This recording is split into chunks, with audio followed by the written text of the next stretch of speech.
noite, turma. Boa noite. Todo mundo tá bem? Sextou? Então vamos lá, né? Sextar com a OAB. E literalmente com a OAB. Nesse nosso último encontro, nosso quinto encontro, nós vamos tratar da segunda parte do Estatuto da Advocacia e da OAB. Nós vamos tratar da Ordem dos Advogados do Brasil, de algumas características próprias, e aí vou falar de disposições gerais, e da organização federativa da OAB, passando por cada um dos órgãos que compõem esse sistema federativo. Na nossa primeira aula, vocês devem se recordar, na segunda-feira, eu iniciei a aula tratando da organização federativa da OAB e disse por alto como que cada um dos órgãos se organiza dentro desse sistema federativo. E hoje nós vamos aprofundar nesse estudo. Primeira coisa, a Ordem dos Advogados do Brasil, ela tem a privatividade da utilização dessa sigla, OAB, e ela tem como função primordial, além da defesa e representação e fiscalização dos seus inscritos, ela também tem finalidades que nós chamamos de político-institucionais. Ela tem finalidades definidas na Lei 8.906/94, decorrentes da Constituição Federal, como a defesa da própria Constituição Federal, como a defesa da ordem jurídica do Estado Democrático de Direito, dos direitos humanos, da justiça social, da boa aplicação das leis e da rápida administração da justiça, e o aperfeiçoamento da cultura e das instituições jurídicas. E é por isso, turma, pela OAB ter uma dupla finalidade, finalidade institucional, que são essas que eu acabei de dizer, e finalidades corporativas, que são finalidades de um órgão de classe também. Finalidade de selecionar os inscritos, finalidade de fiscalizar os seus inscritos e finalidade de representar e defender os inscritos na Ordem dos Advogados do Brasil. É por isso que a OAB ela não tem nenhuma vinculação com a administração pública direta ou indireta. A OAB é diferente de todos os outros órgãos de conselhos profissionais. Enquanto que os demais conselhos profissionais, nós aprendemos que eles são classificados com natureza jurídica de autarquias, de agências especiais, ou seja, fazem parte da administração indireta da União. A ordem, por disposição do Estatuto e por decisão do Supremo Tribunal Federal, ela não tem nenhuma vinculação com a administração pública direta ou indireta. E o entendimento que o Supremo deu foi exatamente essa justificativa que eu estou contando para vocês. A ordem não é só um órgão de classe. Ela é um órgão de classe? É, mas não é só um órgão de classe. E aí o Supremo extraiu isso da própria Constituição Federal, da participação da OAB nos tribunais e nos tribunais superiores, na legitimidade na Constituição Federal da OAB fazer o controle de constitucionalidade, na previsão no artigo 133 que a advocacia é indispensável à administração da justiça e, portanto, o Supremo Tribunal Federal repetiu o que disse que estava no Estatuto da Advocacia e da OAB, que a OAB não tem nenhum vínculo com a administração pública direta ou indireta. E olha que curioso que disse o Supremo. Nós aprendemos desde o primeiro período da faculdade que as pessoas jurídicas ou são de direito público ou direito privado. O Supremo disse que a OAB é uma entidade de natureza sui generis. Ela não é nem totalmente de direito público, porque ela não faz parte da administração pública, mas ela também não é totalmente de direito privado, porque ela desempenha funções em que, pese ela não fazer parte da administração pública, ela desempenha funções públicas, como a defesa da Constituição Federal, como a participação em tribunais, através do 5º Constitucional, e por aí vai. Então o Supremo disse, olha, na sua organização interna, na administração interna, a OAB é regida por normas do direito privado. Agora, externamente, no desempenho das suas finalidades públicas, ela é regida pelo direito público. Isso é tão curioso que, por exemplo, a OAB não recebe receita pública. Ela não faz parte da administração pública direta ou indireta. A fonte de renda da OAB é predominantemente a contribuição anual, que é obrigatória de todo advogado pagar. Todo inscrito na OAB tem que pagar anualmente a contribuição obrigatória. Nós chamamos de anuidade. Tá? Essa é a fonte principal de recursos da OAB, além de ela poder cobrar por serviços. Vocês vão fazer o exame de ordem, não vão? Ela não está prestando um serviço para vocês? Tá, então ela cobra, e aí também é uma fonte muito grande, o exame de ordem, não é? E também multas, que pode ser multa por cometer infração disciplinar, pena acessória, pode ser multa por deixar de ir votar, porque o voto é obrigatório, e quem não vota fica sujeito a multa de 20% da anuidade. Mas o grosso vem da anuidade. A anuidade da OAB, ela tem natureza fiscal, natureza tributária? Não. As contribuições obrigatórias pagas por outros profissionais aos seus respectivos conselhos têm natureza tributária. Tem natureza fiscal. Os conselhos, por exemplo, conselho de administração, conselho de medicina, eles vão cobrar a anuidade através do procedimento da lei de execução fiscal. A OAB vai cobrar através do procedimento da lei de execução fiscal? Não. Porque, como ela não faz parte da administração pública direta ou indireta, a verba anuidade que ela recebe do inscrito não tem natureza pública. Então a forma dela cobrar é a seguinte: a diretoria do conselho, já que a anuidade paga para o conselho, não é, turma, que nós falamos? Não é o conselho seccional que tem competência de criar, estipular o valor e cobrar a anuidade? É.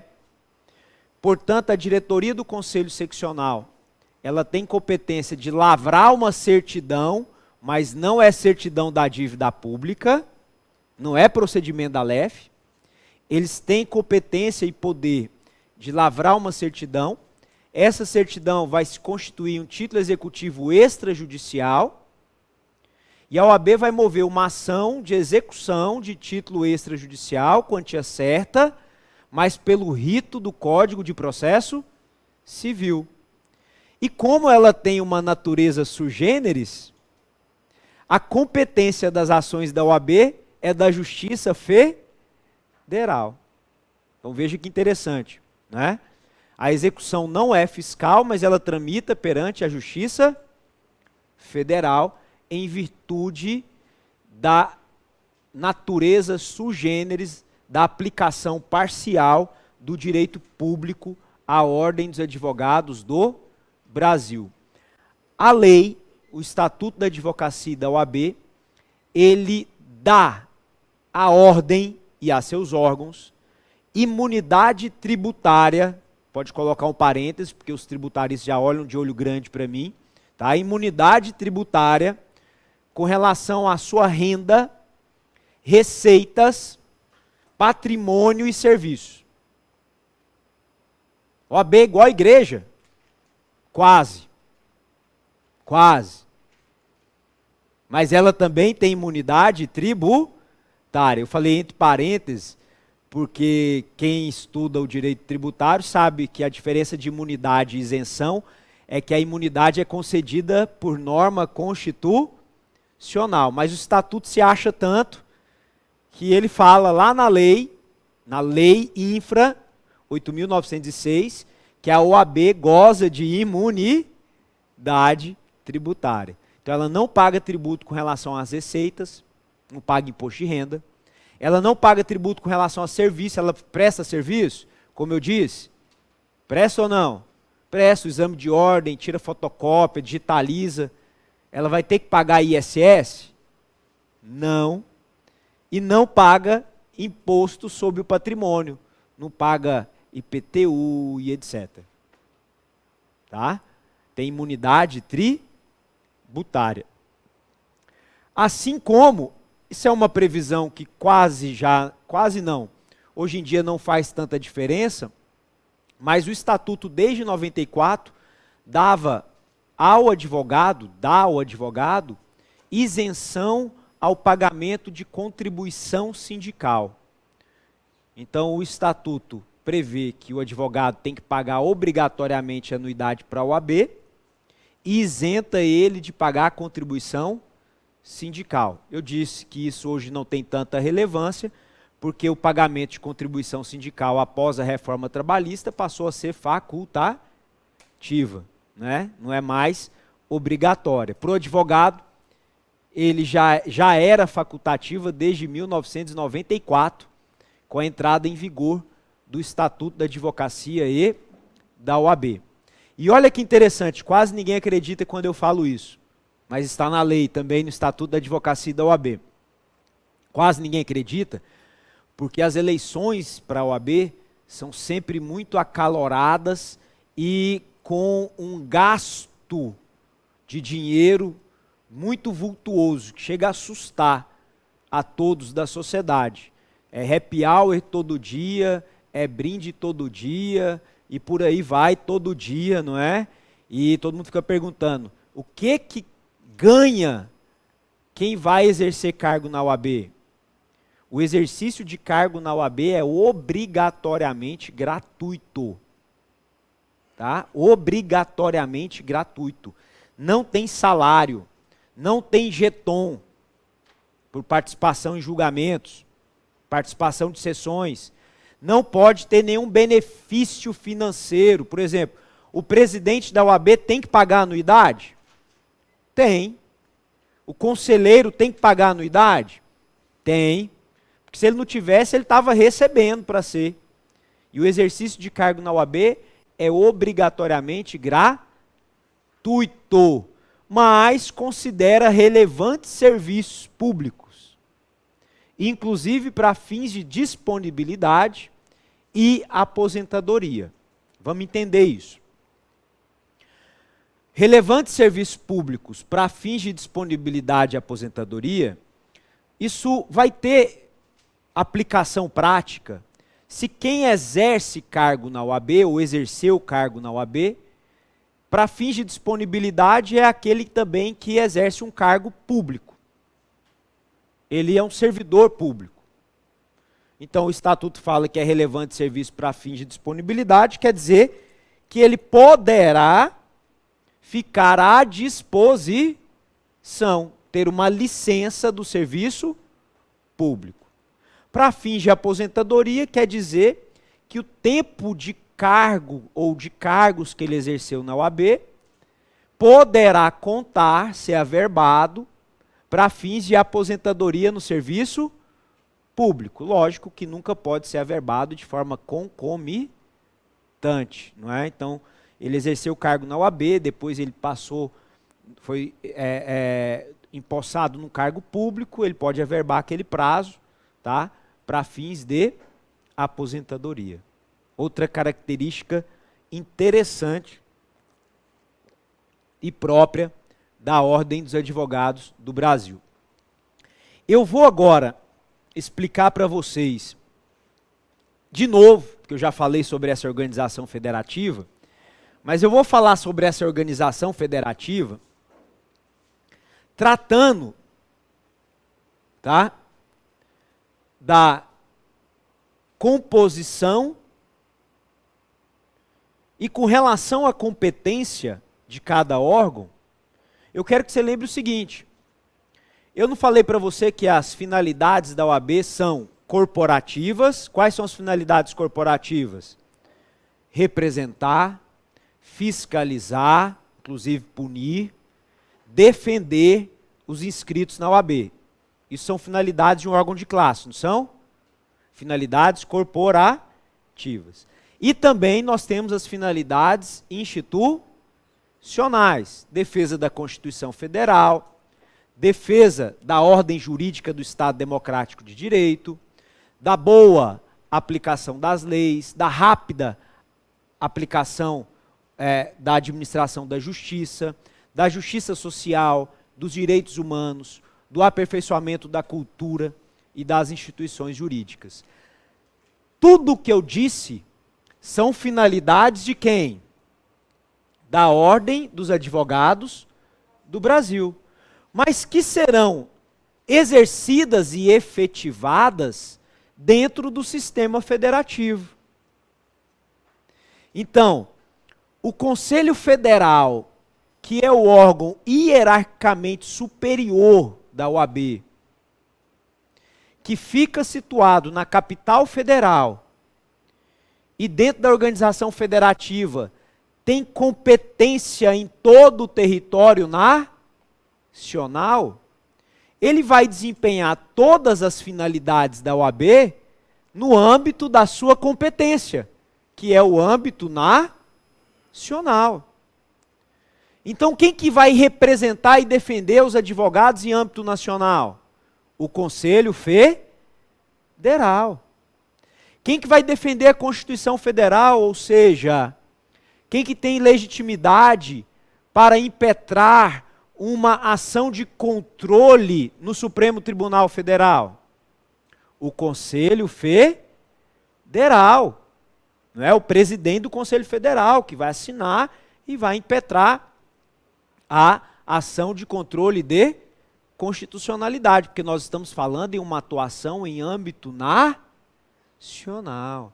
Quem que vai definir as políticas voltadas aos advogados em âmbito nacional, valorização da classe, valorização da mulher advogada, valorização do advogado em início de carreira? Quem vai decidir essas políticas? O Conselho Federal. Porque nós estamos falando de desempenho das finalidades da OAB em âmbito nacional.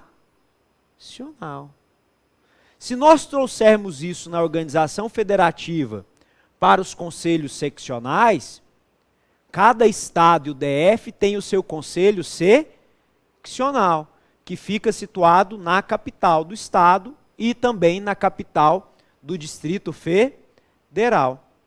Eu vou trazer tudo isso que eu disse, mas agora para o âmbito do território do estado, que é o território do conselho seccional. Por exemplo, quem vai defender os advogados, as prerrogativas dos advogados no âmbito do estado de Goiás? A OAB Goiás. Quando eu falo OAB Goiás, eu estou falando Conselho Seccional da OAB Goiás. Então, se há uma ofensa prerrogativa a advogado no âmbito do território do estado de Goiás, quem vai tomar as providências? O Conselho Seccional da OAB Goiás. Se há uma ofensa à Constituição do estado de Goiás, quem tem legitimidade e competência para defender a Constituição do estado no âmbito do território do estado de Goiás? O Conselho Seccional da OAB Goiás. É ele que tem legitimidade para impetrar ação de controle no âmbito do Tribunal de Justiça do estado de Goiás. Vocês estão percebendo que eu só estou pegando as competências, as mesmas, e estou trazendo para o sistema federativo, para o âmbito de atuação do Conselho Seccional, que agora não é nacional, é o âmbito do território do seu estado ou do Distrito Federal.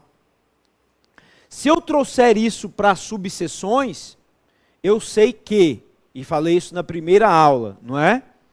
Que o Conselho Seccional pode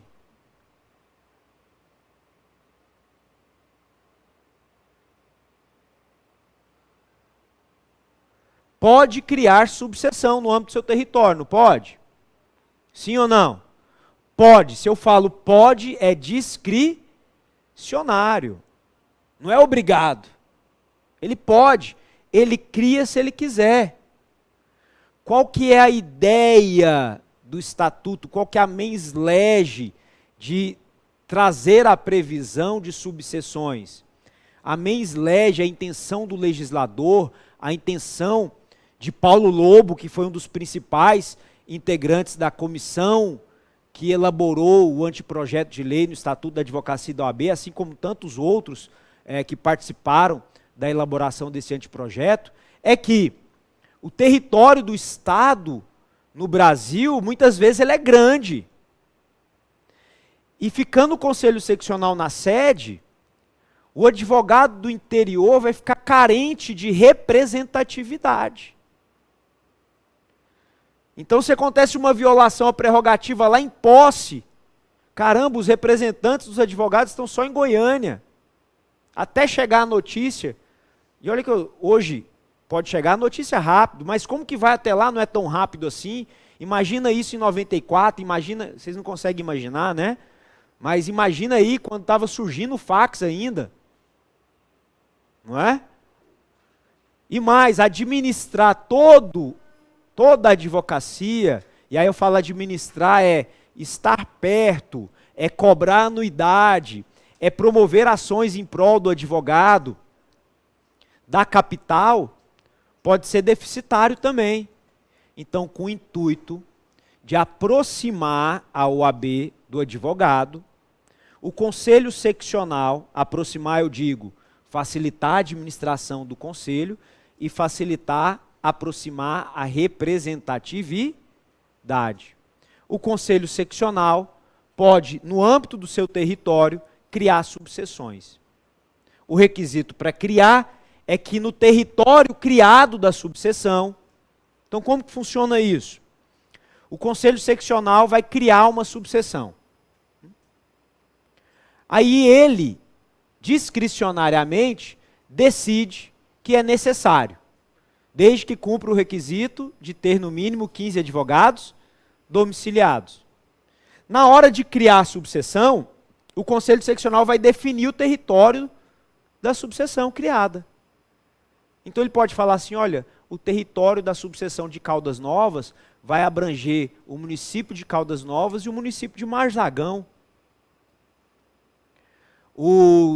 A subseção de Aparecida, antigamente, abrangia os territórios dos municípios de Hidrolândia e tem um município ali que vai um pouquinho depois de Aparecida, que eu sempre esqueço o nome. Depois o Conselho Seccional resolveu mudar isso. Aparecida é só Aparecida, Hidrolândia, esse outro município, passou para vinculação direta do Conselho Seccional. Então, quem define esse território é o Conselho Seccional. Pode ser o território de um município? Pode. Pode ser de mais de um município? Pode. Pode ser de um pedaço de um município? Pode. Pode ser de um pedaço da capital? Pode. Pode ser na capital a subseção? Pode também. Me interessa o território? Não. Não me interessa. Não me interessa o território da subseção. Me interessa que no território da subseção, que é definido, tenha no mínimo 15 advogados domiciliados. Esse número pode ser exigido a mais, desde que tenha previsão no regimento interno do Conselho Seccional. Tá?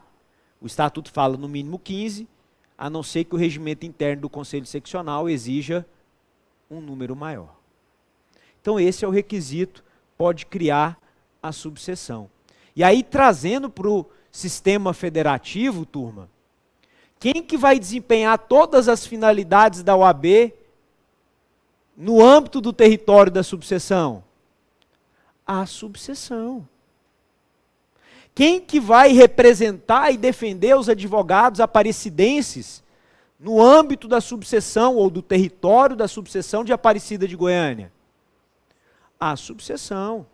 O diretor do foro de Aparecida, quando ele vai se reunir com a advocacia local, ele se reúne com o presidente da subseção de Aparecida de Goiânia. Quando há uma ofensa prerrogativa lá, quem vai atuar é a subseção de Aparecida. Quem que vai representar os advogados perante os órgãos constituídos? Então, se vai ter alguma representatividade, se vai ter alguma participação, se vai ter uma sessão na Câmara dos Vereadores e é chamada a OAB para estar presente, quem que vai representar a OAB no âmbito da subseção na Câmara dos Vereadores? A subseção de Aparecida, através do seu presidente. Com essa explicação da organização federativa que eu dei para vocês, vocês responderiam uma questão que caiu no exame passado, do exame de ordem, que dizia que um juiz tinha cometido violação às prerrogativas e que seria tomada medidas administrativas pela OAB, uma representação administrativa contra aquela violação das prerrogativas, e queria saber quem que pode defender as prerrogativas, agir contra quem viola as prerrogativas, fazer representação administrativa quando há violação às prerrogativas ou Estatuto da Advocacia e da OAB. Quem pode? O presidente do Conselho Federal tem legitimidade? Tem. O presidente do Conselho Seccional tem legitimidade? Tem. O presidente da subseção também tem legitimidade? Também tem. Também tem. E eles podem nomear um representante, lógico. Não é? Eles podem falar assim, olha, quem vai tomar as providências será o presidente da comissão de prerrogativas. Então ele faz uma portaria nomeando, lógico que ele pode. Mas a lei dá a legitimidade aos presidentes dos conselhos e presidente da subseção. Porque esse é o espírito da organização federativa. Cada um desses órgãos na organização federativa vão desempenhar as finalidades da OAB, e dentre as finalidades da OAB está de defender as prerrogativas, defender o advogado, defender o estatuto, no âmbito da sua competência. Então todos têm essa legitimidade extrajudicial para representar, legitimidade judicial para propor medidas judiciais contra a violação à prerrogativa, para defender as finalidades do estatuto. Então, para propor ação de controle de constitucionalidade, como eu disse, para propor mandato de segurança coletivo, como também legitimidade judicial passiva, para integrar a defesa de alguém inscrito na OAB, de um advogado que está respondendo em virtude do exercício da advocacia, como assistente, a defesa judicial ou em procedimento investigatório, inquérito, promover a defesa dele diretamente, assistir ele. Quem tem essa competência, legitimidade? O presidente ou os presidentes da OAB. E aí, quando eu falo os presidentes da OAB, eu estou falando Conselho Federal, Seccional e Subseção, ou quem eles delegarem. Tem legitimidade, inclusive, no artigo 50, na extrajudicial, para solicitar documentos e acesso, fotocópia de processos e procedimentos em quaisquer órgãos da administração pública, seja no judiciário, no executivo ou no legislativo. Mas o Supremo deu uma interpretação conforme a esse artigo 50. Ele disse assim, olha, o presidente do Conselho Federal, Seccional e Subseção, ele pode sim solicitar fotocópia, acesso de processos e procedimentos judiciais ou administrativos. Mais um, o processo ou procedimento não pode estar em sigilo. Porque a regra do sigilo é clara, só quem tem acesso ao processo ou procedimento em sigilo?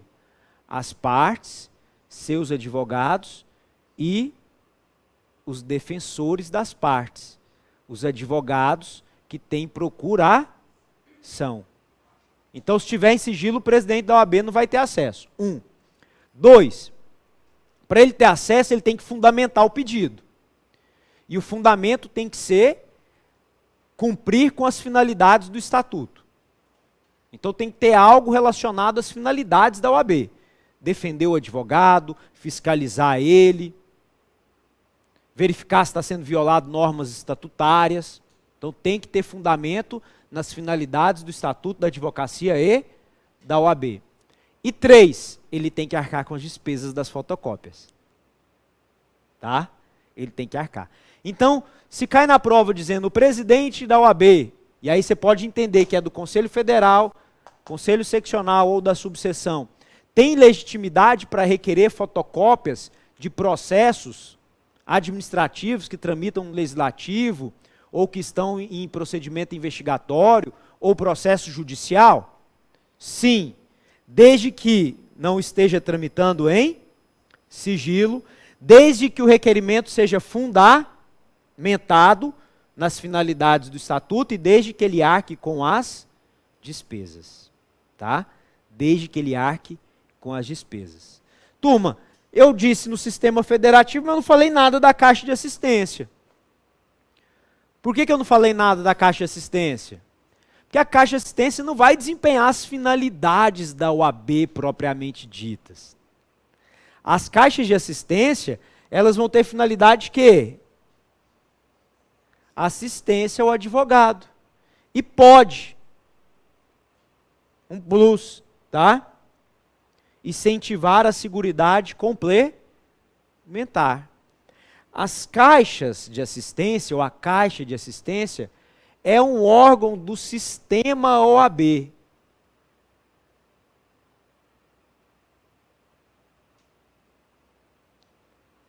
Tá?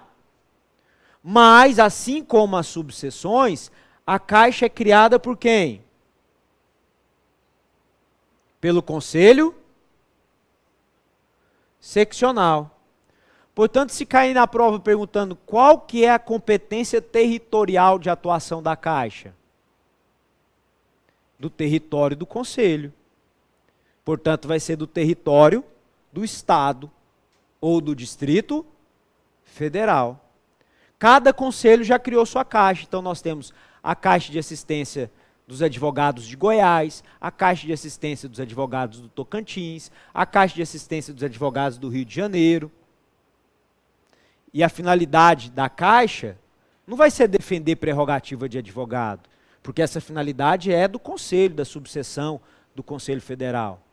Não é fiscalizar e punir, não é defender Constituição Federal, não. A Caixa é de assistência de quem?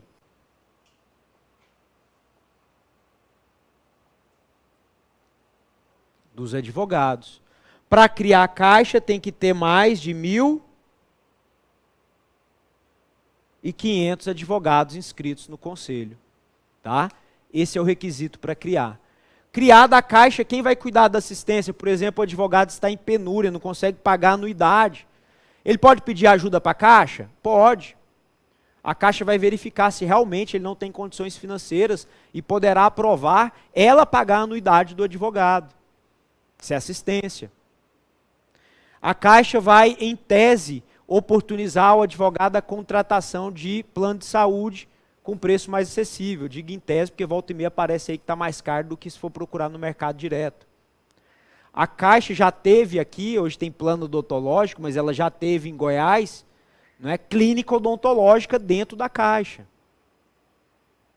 Para os advogados. Eu tirei meus sisos dentro da Caixa. Clínica odontológica da Caixa. Isso é assistência, não é? Então estou dando exemplos de assistência. E eu disse para vocês na primeira aula, todos esses órgãos, menos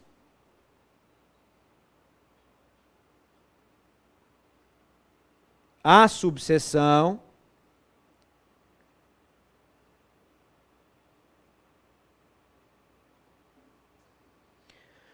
todos esses órgãos possuem personalidade jurídica, menos a subseção. A subseção tem autonomia para desempenhar suas finalidades no âmbito do seu território? Tem. Mas ela tem personalidade jurídica própria? Não. Então ela vive como? Ela vive de repasses do conselho seccional, que vai ser definido esses repasses, na verdade serão definidos, porque são mais de uma subseção, no orçamento do conselho seccional. São os chamados duodécimos, tá? Repassados para as subseções. A Caixa tem personalidade jurídica própria? Tem. Isso quer dizer que ela tem patrimônio próprio? Tem também. Mas ela também vai receber repasse do Conselho Seccional? Vai também, tá? O regulamento geral, ele define nos 55 e nos 56 artigos, como que é a divisão do money, da grana, recebida pelo Conselho Seccional. Tem uma divisão obrigatória lá. E, para cumprir o que diz o próprio estatuto com relação à Caixa, metade, tá?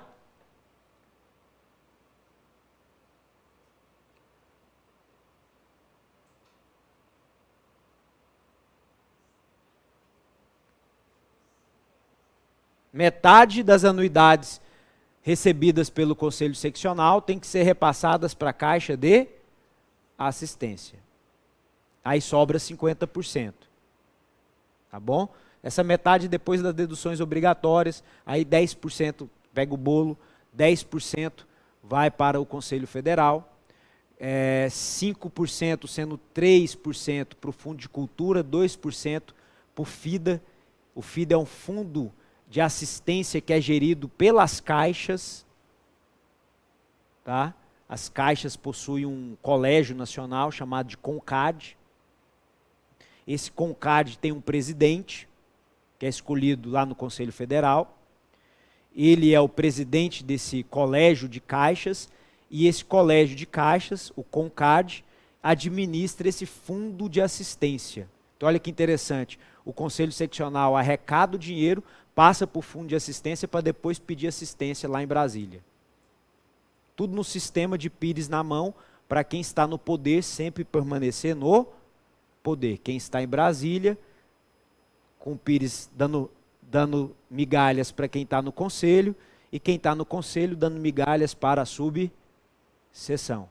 Né? Mas isso aqui não cai na prova não, foi só um momento reflexivo, para chamar a atenção de vocês. Mas é assim que funciona. Tá? Então 15% em tese vai para o Conselho Federal, 10% para o Conselho Federal, 3% para o Fundo de Cultura, que é administrado pelo Conselho Federal, em regra tem que ser investido nas escolas superiores de advocacia nacional e local, 2% para o FIDA.